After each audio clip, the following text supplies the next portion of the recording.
This is Padma Rao in Colombo. I'm about to talk to the former President of Sri Lanka, President Maithripala Sirisena, who was head of state between 2015 and 2019. President Maithripala Sirisena, thank you very much for talking to Times Now. My first question is, there is furor over the selection of Mr. Ranil Wickremesinghe as the next Prime Minister, as the current Prime Minister of Sri Lanka. Many of your colleagues, political colleagues, are in disagreement with this choice. What is your opinion? A person should be elected to any leadership position of the country, either to presidentship or the premiership. But unfortunately, Mr. Ranil Wickremesinghe couldn't win at least a single seat of the House during the last election. So, public questions, how can he be the Prime Minister without having won at least one seat in the House? So therefore, the seat which he has won in the Parliament is also won by, through the national list, which is given for the proportionate votes he has received during the election. So public question continuously keep questioning about this situation, because it is highly unacceptable and it's a bit of disappointed.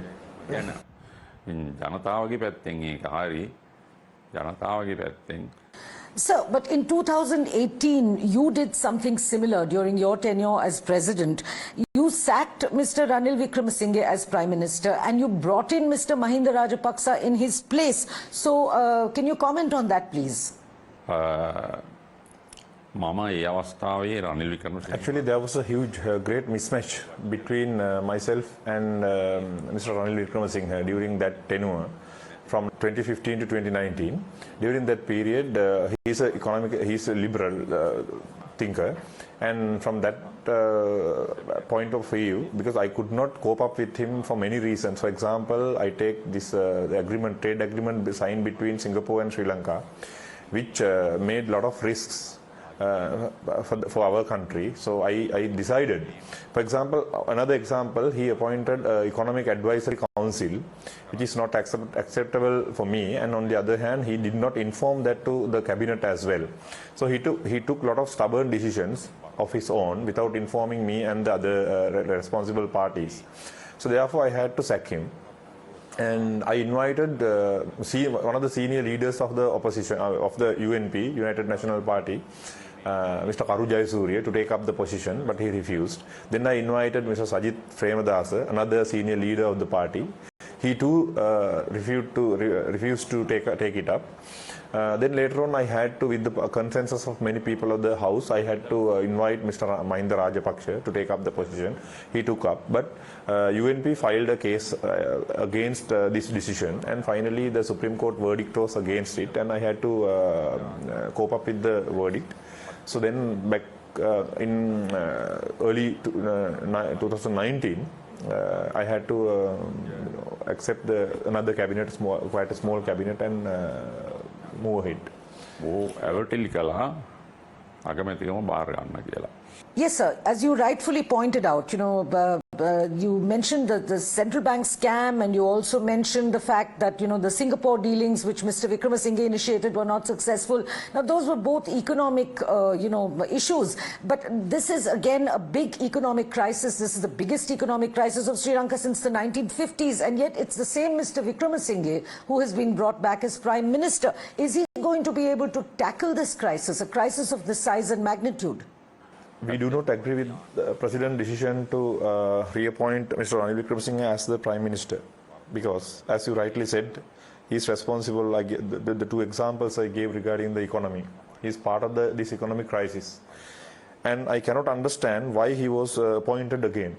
Not only myself, the entire country has refused his policy during the last election. He could win only some 2,500 votes.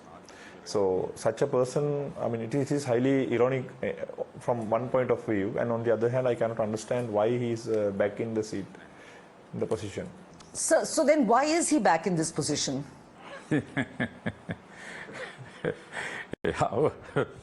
Rajapaksa family is facing a huge problem about their safety. Now, under the mask of this solving the economic crisis, Mr. President has most probably selected the most suitable person who can provide the safety to Rajapaksha family. So that would be one of the reasons behind this selection. සෑම අවස්ථාවකදීම කටයුතු කරලා තිබෙනවා. Sir, but you will agree, there's talk of a unity. I think the need of the hour, people keep saying, is unity. What you need is a unity government, but you don't agree. Many others in the opposition don't agree. So if there's no unity, how can anybody speak of a unity government as the need of the hour? එතනදී රටේ දේශපාලන පක්ෂත් Especially civil organizations, including religious leaders, has stated and shown their disagreement regarding this appointment. Soon after this appointment, we could observe those disagreement across the country. However, as a party, we will support all the good decisions the government will take. That for the welfare of the public, because we understand public suffer the impacts of this the economic crisis. So therefore, we will support the government as and when required, when and where necessary. But we will closely and critically observe the performance of present Prime Minister and the government. Because from my point of view, he says, his political performance is highly unpredictable. So there's a chance for him to supersede even the president's powers and take his own decisions in his own way. So therefore, we will closely monitor and we will talk to religious leaders and the other civil society organizations, and we will work accordingly. ඔහු මේ තියෙන ප්‍රශ්නවලට විසඳුම් ලබා දෙයි කියලා. So that means you will not join the call for a no confidence motion against Mr. Ranil Wickremesinghe. Is that what you're saying, President Sirisena? විශ්වාසභංග Dates are not yet fixed for this no faith motion. Once the dates are fixed, we will discuss about it, because there are a lot of parties presently independent in the House. So we have to discuss with them, and especially, as I said earlier, based on his performances and how the new sort of arrangement will going to solve the problems, we will decide it after discussing with all the other parties and the coalition. 53ක් විතර තිබෙනවා. Okay, sir, just to go back to the opposition press conferences held last night, practically the entire opposition laid the blame squarely at the doorstep of India. India has become a favorite whipping boy. They said that India is behind the selection of Mr. Ranil Wickremesinghe. They said that India is looking to, eyeing some assets in Sri Lanka, strategic assets, and that the West container terminal of Colombo port should be returned, taken back from the Adani Group of India. So, for the taxpayer of India, this kind of talk is very distressing. It's very hurtful.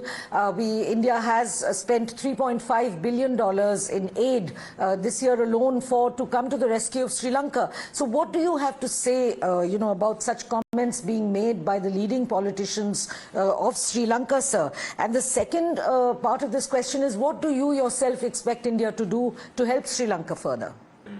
ඉන්දියාව සහ ශ්‍රී ලංකාව අතරේ තිබෙන්නේ වසර. We will appreciate and will respect, thank and honor, and our gratitude is always with all the supports extended to us, especially in terms of foods and medicine during this critical period of time.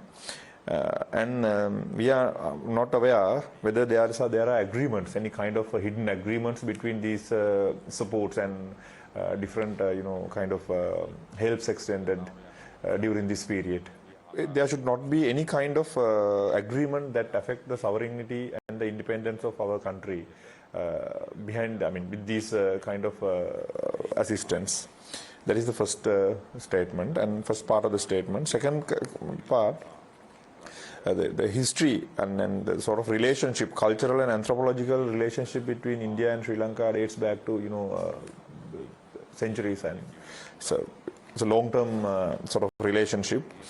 And always, this is not the first time, India has supported us as much as possible during the past as well. But it would be good, both parties, to declare that there are no any kind of hidden agendas, political interest, or India is not willing to misuse us during this critical period of time. There should be a clear sort of a statement made by both parties together, So then everyone will come to know that there are no, I mean, everyone will be clear about those kind of suspicions situations. කිසිම ගිවිසුමක් නැහැ කියලා ආර්ථික ආධාර දෙන විට අපේ රජය ප්‍රකාශ කිරීම තමයි වැදගත් වෙන්නේ. And do you suspect any hidden agendas behind India's help to Sri Lanka? මට එහෙම දෙයක් I don't feel so. දැනගන්න නැහැ. And a very final question, sir. You are known as the expert in agriculture. You come from an agricultural background yourself, and you know that one of the issues that led to the current day crisis is the sudden switch from fertilizer, chemical fertilizer to organic fertilizer under President Gotabaya Rajapaksa just a couple of years ago. So what do you have to say, sir? What can you contribute to help Sri Lanka, the Sri Lankan farmer, out of this crisis in some way? And if you are offered a position in the new government, will you take it? ඇත්තෙන්ම මේ සම්බන්ධයෙන් The move from chemical fertilizer to organic fertilizer was one of the main failure and wrong decision taken during last year. There was a huge harvest damage, production damage as a result of that decision. So when I was the agriculture minister, I initiated the Organic Fertilizer Authority as a systematic institution of the government. And during my tenure as a president also, I promoted this idea. And my plan was to make this popular step by step, not at once. And it's not an overnight move.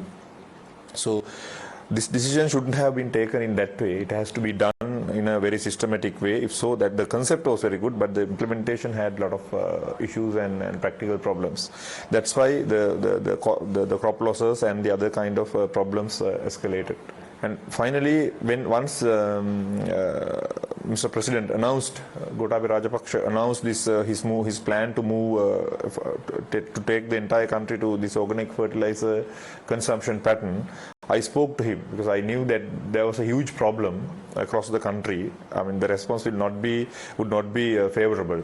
And I spoke to him, and he also asked me to come and join. And I told him that I am experienced in this sort of work, and I would like to extend my fullest support to this move.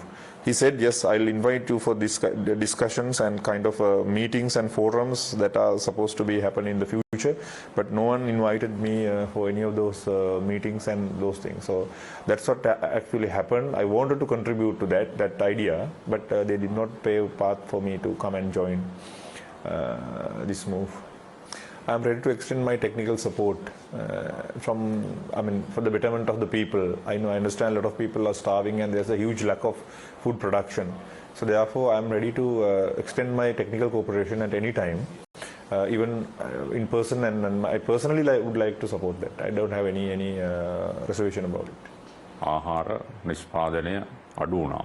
President Maithripala Sirisena, video journalist Karthik and I would like to thank you very much on behalf of the Times Now group for granting us this interview.